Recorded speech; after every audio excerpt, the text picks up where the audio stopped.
Hey guys, welcome back to the channel. ಮೊದಲನೇದಾಗಿ ನಮ್ಮ ಪೆಂಟ ಅವರ ಬಗ್ಗೆ ಮಾತಾಡೋದಾದ್ರೆ ನಿಮಗೆ ಗೊತ್ತಿರಬಹುದು, ಮಂಡ್ಯ ನೈಟ್ ರಲ್ಲಿ ಸೋಲೋ ಸಿಕ್ಕವ್ ಅವ್ರನ್ನ ಫೇಸ್ ಮಾಡಬೇಕಾದ್ರೆ ನಮ್ಮ ಪೆಂಟ ಅವರಿಗೆ ಶೋಲ್ಡರ್ ಇಂಜುರಿ ಆಗುತ್ತೆ.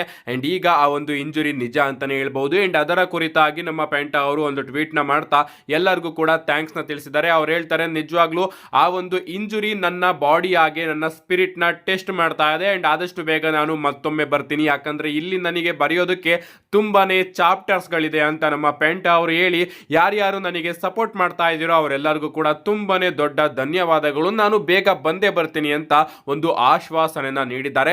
ಇನ್ನ ಪೆಂಟ ಆಗಿ ಸೋಲೋ ಸಿಕ್ಕವ್ ಅವರ ಮ್ಯಾಚ್ ಅಲ್ಲಿ ಒರಿಜಿನಲ್ ಆಗಿ ಯಾರು ಗೆಲ್ಬೇಕಾಗಿತ್ತು ಅಂತ ನೀವೇನಾದ್ರೂ ಕೇಳಿದ್ರೆ, ಡಬ್ಲ್ಯೂ ಅವರು ಪ್ಲಾನ್ ಮಾಡಿದ್ದು ನಮ್ಮ ಸೋಲೋ ಸಿಕ್ಕವ್ ಅವ್ರನ್ನ ಗೆಲ್ಸೋಣ ಅಂತಾನೆ ಅಂತೆ. ಅದೇ ರೀತಿ ಡಿಸಿಷನ್ ಹೋಗಿದೆ, ಬಟ್ ಮಧ್ಯದಲ್ಲಿ ನಮ್ಮ ಪೆಂಟ ಅವರಿಗೆ ಇಂಜುರಿ ಆಗಿದೆ. ನೆಕ್ಸ್ಟ್ ಅಪ್ಡೇಟ್ ಕಡೆ ಬರೋದಾದ್ರೆ ಇದಿರ್ತಕ್ಕಂಥದ್ದು ಕಳೆದ ಮಂಡೇ ನೈಟ್ ರಾ ಅಂದ್ರೆ ಮಂಡೇ ನೈಟ್ ರಾ ಮೆಡಿಸನ್ ಸ್ಕ್ವೇರ್ ಗಾರ್ಡನ್ ನಮಗೆ ನೋಡೋದಕ್ಕೆ ಸಿಕ್ಕಿತ್ತಲ್ಲ, ಜಾನ್ ಸಿನಾ ಅವರ ಲಾಸ್ಟ್ ಮಂಡೇ ನೈಟ್ ರಾ.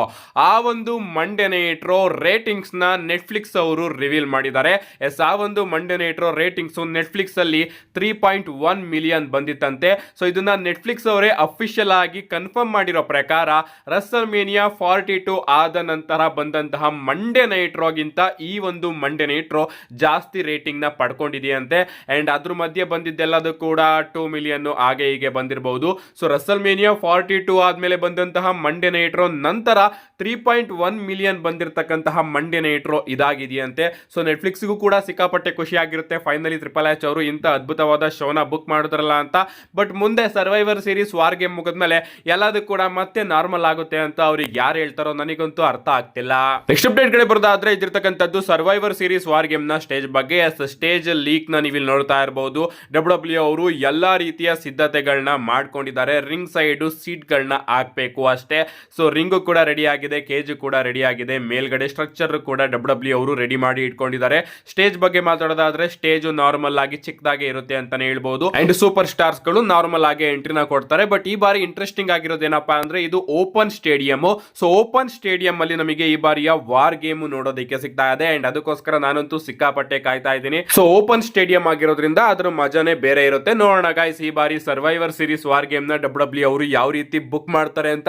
ಬುಕ್ ಮಾಡೋದೇನು, ಈ ಬಾರಿಯ survivor series war game already greatest survivor series war game of all time ಆಗೋಗಿದೆ. ಯಾಕಂದ್ರೆ ಆ ರೀತಿಯ ಕಾಂಪಿಟೇಟರ್ಸ್ ನ ಡಬ್ಲ್ಯೂ ಅವರು ಈ ಬಾರಿಯ ವಾರ್ ಗೇಮ್ ಗೆ ಅಫಿಷಿಯಲ್ ಆಗಿ ಕನ್ಫರ್ಮ್ ಮಾಡಿದ್ದಾರೆ. ನೆಕ್ಸ್ಟ್ ಅಪ್ಡೇಟ್ ಕಡೆ ಬರೋದಾದ್ರೆ ಇದಿರ್ತಕ್ಕಂಥದ್ದು ನಮ್ಮ ಬೀಸ್ಟಿ ಬಾಯ್ ಬ್ರಾಕ್ ಲೆಸ್ನರ್ ಅವರ ಬಗ್ಗೆ. ನಿಮಗೆ ಗೊತ್ತಿರಬಹುದು, ಮಂಡ್ಯ ನೈಟ್ ರಲ್ಲಿ ನಮ್ಮ ಬ್ರಾಕ್ ಲೆಸ್ನರ್ ಅವರು ಸ್ಲಿಪ್ ಆಗಿ ಬಿದ್ದೋಗ್ಬಿಡ್ತಾರೆ.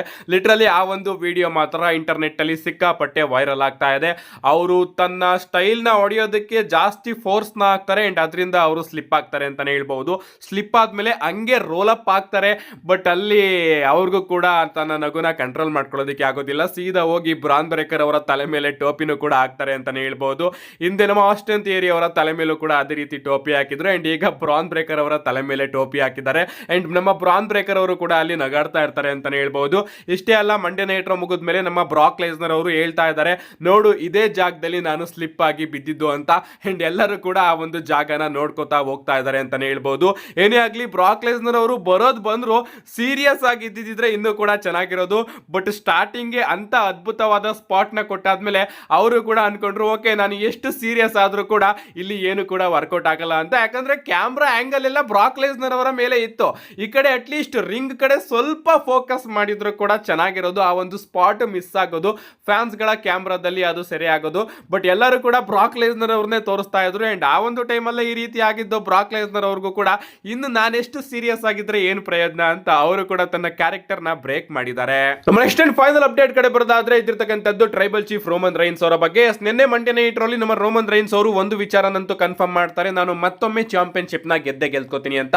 ನಿನ್ನೆ ಮಂಡ್ಯ ನೈಟ್ ರಾ ಓಪನಿಂಗ್ ಅಲ್ಲಿ ನಮಗೆ ರೋಮನ್ ರೈನ್ಸ್, ಸಿಎಂ ಪಂಕ್ ಹಾಗೆ ಕೋಡಿ ರೋಡ್ಸ್ ಅವರ ನಡುವೆ ಒಂದು ಸೆಗ್ಮೆಂಟ್ ನೋಡೋದಕ್ಕೆ ಸಿಗುತ್ತೆ. ಅಂಡ್ ಆ ಒಂದು ಸೆಗ್ಮೆಂಟ್ ಮುಗಿಯೋ ಟೈಮಲ್ಲಿ ನಮ್ಮ ರೋಮನ್ ರೈನ್ಸ್ ಅವರು ಒಂದು ಲೈನ್ ನ ಹೇಳ್ತಾರೆ, ನಿನ್ನ ಆ ಭುಜದ ಮೇಲೆ ಇರ್ತಕ್ಕಂತಹ ಚಾಂಪಿಯನ್ಶಿಪ್ ನನ್ನ ಭುಜದ ಮೇಲೆ ನಿಜವಾಗ್ಲೂ ತುಂಬಾನೇ ಚೆನ್ನಾಗಿ ಕಾಣಿಸೋದು ಅಂತ ಅವರು ಹೇಳಿ ಹೋಗಾದ್ಮೇಲೆ ಈ ಕಡೆ ಸಿಎಂ ಪಂಕ್ ಅವರು ಕೇಳ್ತಾರೆ, ನೀನು ಯಾರಿಗೆ ಹೇಳ್ದೆ, ಕೋಡಿ ರೋಡ್ಸ್ಗೆ ಹೇಳ್ದೋ ಅಥವಾ ನನಗೋ ಅಂತ. ಅಂಡ್ ಆಗ ನಮ್ಮ ರೋಮನ್ ರೈನ್ಸ್ ಅವರು ಅದನ್ನ ನೀವೇ ಸೆಟಲ್ ಮಾಡ್ಕೊಳ್ಳಿ, ನೀವು ಯಾರನ್ನ ಅಂತ ಅನ್ಕೋತಿರೋ ಅವರಿಗೆ ಹೇಳಿದ್ದೀನಿ ಅಂತ ಹೇಳ್ತಾರೆ. ಸೊ ರೋಮನ್ ರೈನ್ಸ್ ಅವರು ಇಲ್ಲಿ ಇಬ್ರನ್ನು ಕೂಡ ನೋಡ್ಕೊಂಡು ಹೇಳ್ತಾರೆ ಅಂತಾನೆ ಹೇಳ್ಬಹುದು. ಬಟ್ ನಾವು ಹಿಸ್ಟ್ರಿನ ಗಮನಿಸಿದ್ರೆ ನಮ್ಮ ಕೋಡಿ ರೋಡ್ಸ್ ಅವರ ಬಳಿ ಇರ್ತಕ್ಕಂತಹ ಚಾಂಪಿಯನ್ಶಿಪ್ ನೇ ರೋಮನ್ ರೈನ್ಸ್ ಅವರು ಗೆದ್ದಿದ್ದು. ಸೊ ಅದಕ್ಕೂ ಅದಕ್ಕೋಸ್ಕರ ಅವರು ಕೋಡಿ ರೋಡ್ಸ್ ಅವರಿಗೆ ಹೇಳಿರಬಹುದು ಅಂತಾನೂ ಕೂಡ ಸ್ವಲ್ಪ ಜನ ಹೇಳ್ತಾ ಇದ್ದಾರೆ.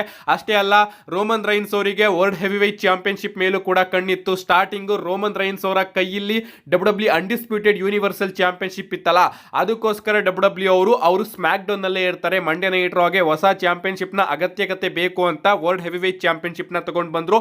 ಅಂಡ್ ಆಗ ರೋಮನ್ ರೈನ್ಸ್ ಅವರು ವರ್ಲ್ಡ್ ಹೆವಿ ವೇಟ್ ಚಾಂಪಿಯನ್ಶಿಪ್ ಮೇಲೂ ಕೂಡ ಕಣ್ಣಿ ಇಟ್ಟಿದ್ರು. ಬಟ್ ರೋಮನ್ ರೈನ್ಸ್ ಅವರ ಪ್ರಕಾರ world heavy wait championship secondary championship ಅಂತಾನೆ ಹೇಳ್ಬಹುದು.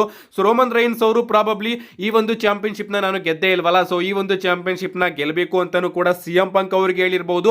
ಅಥವಾ ಸಿಎಂ ಪಂಕ್ ನಿನ್ನ ಬಳಿ ಇರ್ತಕ್ಕಂಥದ್ದು ಸೆಕೆಂಡರಿ ಚಾಂಪಿಯನ್ಶಿಪ್, ನಾನಿಲ್ಲಿ ಮಾತಾಡ್ತಿರ್ತಕ್ಕಂಥದ್ದು ಕೋಡಿ ರೋಡ್ಸ್ ನಿನ್ನ ಬಳಿ ಇರ್ತಕ್ಕಂತಹ ಚಾಂಪಿಯನ್ಶಿಪ್ ಬಗ್ಗೆ ಅಂತ ಕೋಡಿ ರೋಡ್ಸ್ ಅವ್ರಿಗೂ ಕೂಡ ಹೇಳಿರಬಹುದು. ಒಂದಂತೂ ಕ್ಲಿಯರ್ ಮಾಡಿದ್ದಾರೆ, ಅವರಿಗೆ ಇನ್ನೂ ಕೂಡ ಚಾಂಪಿಯನ್ಶಿಪ್ ಮೇಲೆ ಆಸೆ ಇದೆ. ನಿಮ್ಗೆ ಅನ್ಸುತ್ತೆ ಗಾಯ್ಸ್ ಯಾವ ಚಾಂಪಿಯನ್ಶಿಪ್ ನ ನಮ್ಮ ರೋಮನ್ ರೈನ್ಸ್ ಅವರು ಗೆಲ್ತಾರೆ ಅಂತ? ನಿಮ್ಮ ಅನಿಸಿಕೆನ ಕಮೆಂಟ್ ಮಾಡಿ ಅಂತ ಹೇಳ್ತಾ see you guys in my next video.